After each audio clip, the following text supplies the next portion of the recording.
오늘 하루도 하나님의 말씀 가운데 주님이 승리로 이끌어 주실 주님을 기대하며 살아가는 하루가 되기를 간절히 소망합니다.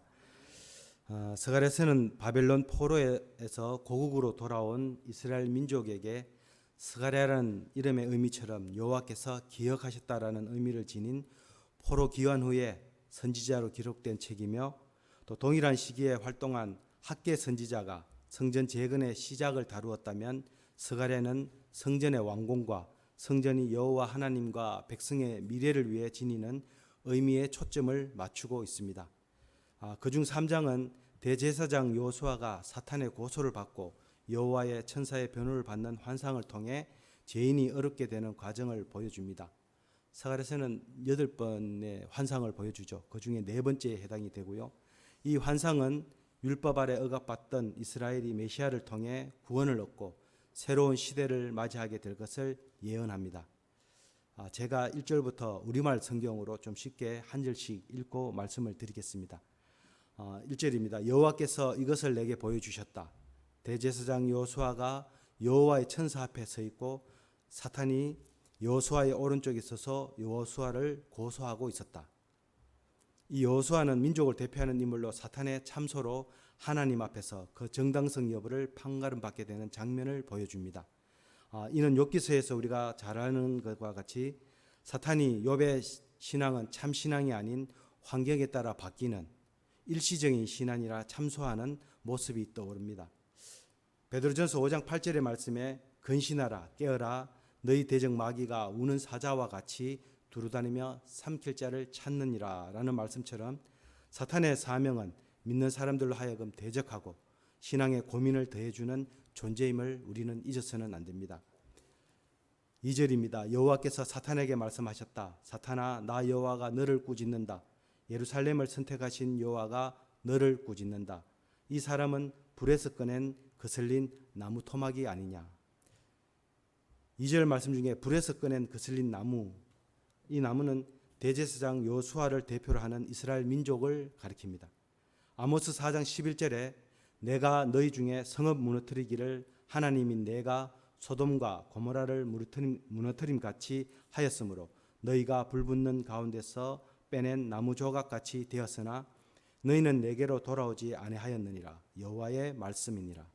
이는 여호와의 구원을 극명하게 나타낸 표현이고 불은 바벨론 포로를 의미하는 것으로 이스라엘이 불로부터 불타는 막대기로 취급됨을 보여줌과 동시에 그럼에도 불구하고 하나님의 구원함과 장차올 환난 때에 있을 구속을 예상하게도 합니다.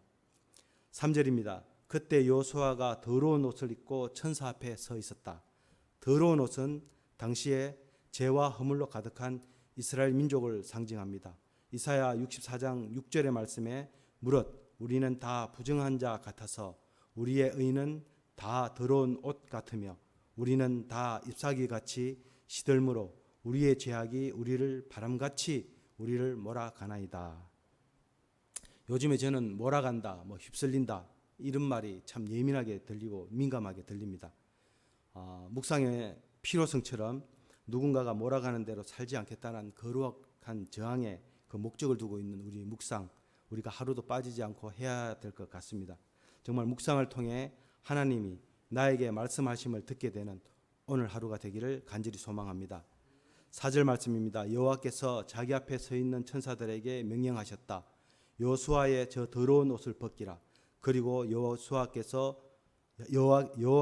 여호수아에게 말씀하셨다. 자, 내가 내 죄를 없애버렸다.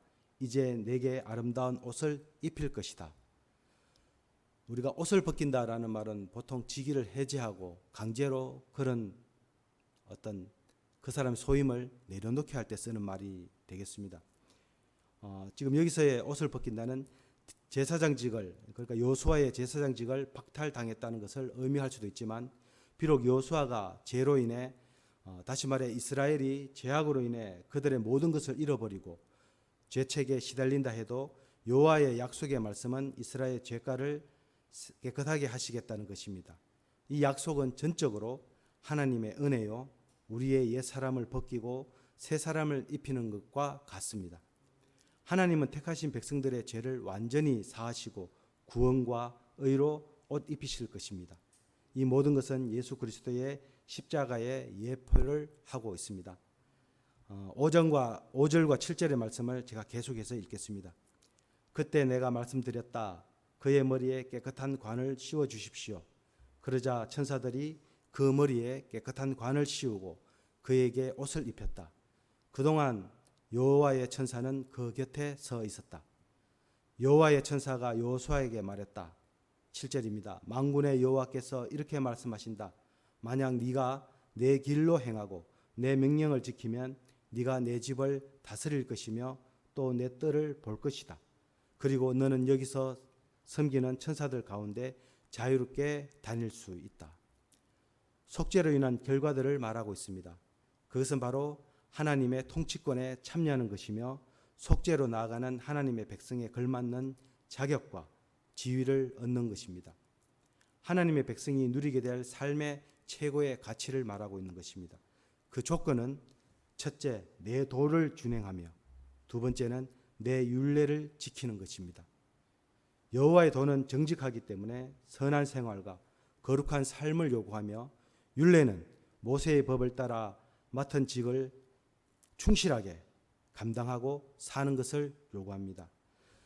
신명기 28장에는 죽음을 앞둔 모세가 여호수아께 말합니다. 네가 내 하나님 여호와의 말씀을 삼가 듣고 내가 오늘 네게 명령하는 그의 모든 명령을 지켜 행하면 내 하나님 여호와께서 너를 세계 모든 민족 위에 뛰어나게 하실 것이다.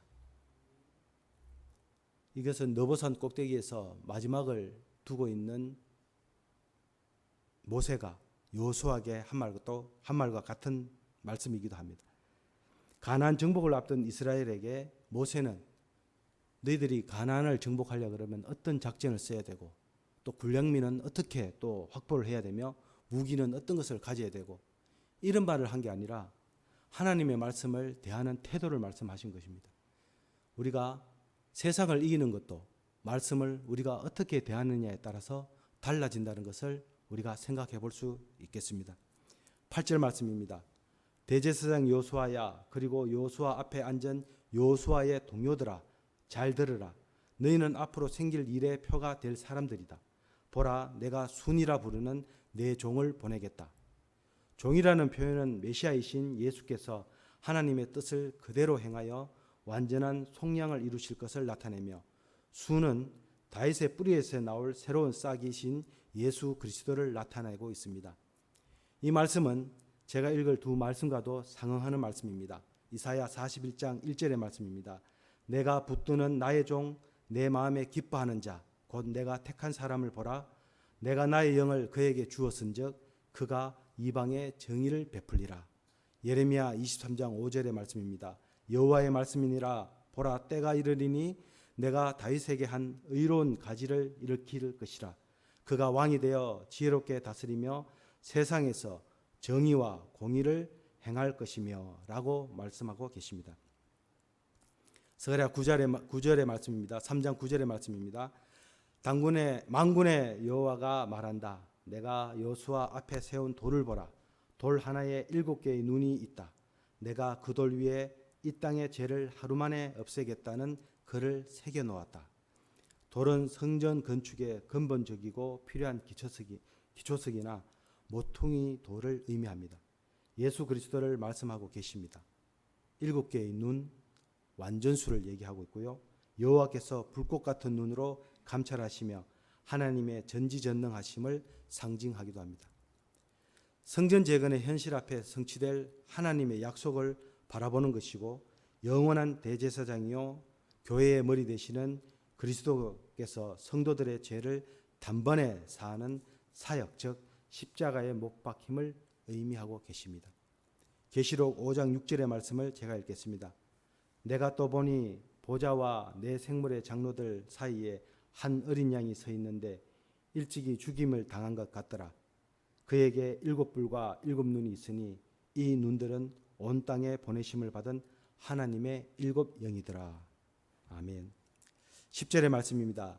그날에 너희가 너희 이웃을 서로 자기 포도나무와 무화과나무 아래로 부를 것이다. 만군의 여호와가 말한다.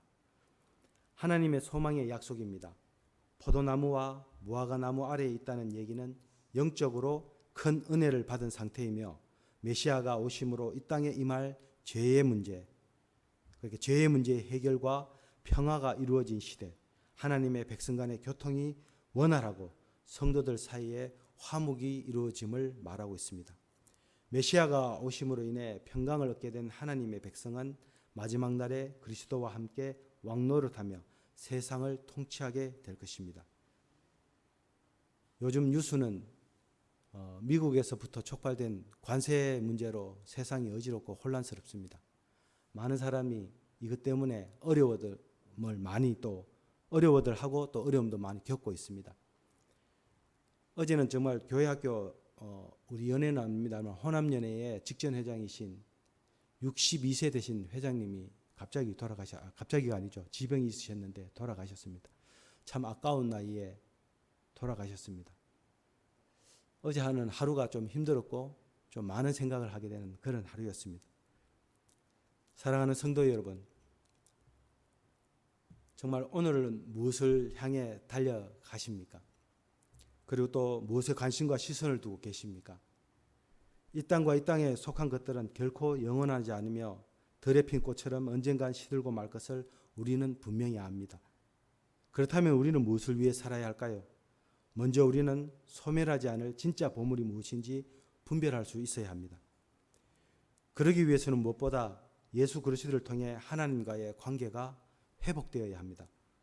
하나님을 알고 또 자기 자신을 아는 지혜와 믿음을 얻기 위해 끊임없이 기도하고 사랑해야 합니다. 세상이 귀하게 여기는 것을 쫓기보다 하나님이 기뻐하시는 걸 따라 살아야 합니다. 욕심과 시기, 염려와 그릇된 욕망을 드러내고 진실과 온유, 사랑과 인내로 우리 마음을 채워가야 합니다.